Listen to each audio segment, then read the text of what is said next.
Polisi akhirnya menangani kasus rumah warga dilempari batu karena tak beri sumbangan. Peristiwa ini diketahui terjadi di Jalan Kandea, Makassar, Sulawesi Selatan dan menjadi viral di media sosial. Korban mengaku rumahnya dilempari batu oleh sekelompok pemuda.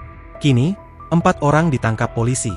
Melansir dari Tribun Timur, mereka diamankan tim patroli perintis presisi dari Direktorat Samapta Polda Sulsel pada Selasa, 5 Agustus 2025, malam.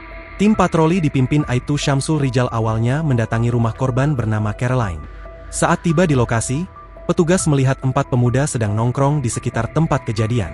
Pas kami sampai, kami langsung bertemu mereka, jadi langsung kami geledah dan amankan, kata Aibtu Syamsul Rijal, pada Rabu, 6 Agustus 2025. Informasi dihimpun, para pemuda itu sempat meminta sumbangan, namun ditolak korban. Diduga karena kesal, mereka lalu melempari rumah tersebut.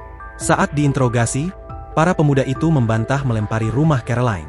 Namun, korban menunjukkan pagar rumahnya yang rusak akibat lemparan. Meski demikian, Kanit Reskrim Polsek Talo, Ibtu Saiful Basir menyebut para pelaku sudah dipulangkan usai berdamai dengan korban di kantor Polsek.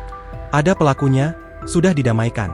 Sudah ada sepakat berdamai dengan korban dipertemukan di Polsek, sudah dipulangkan semua, ujar Saiful.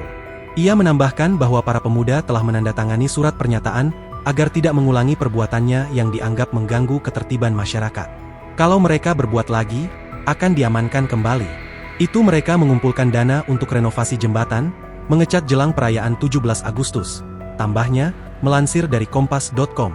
Menurut Saiful, aksi pelemparan tersebut dipicu karena kesalahpahaman dan rasa kesal saat permintaan sumbangan tidak dipenuhi. Kemarin itu kemungkinan miskomunikasi antara korban dan pelaku. Mereka mungkin kesal karena mungkin pelit, tutup Saiful.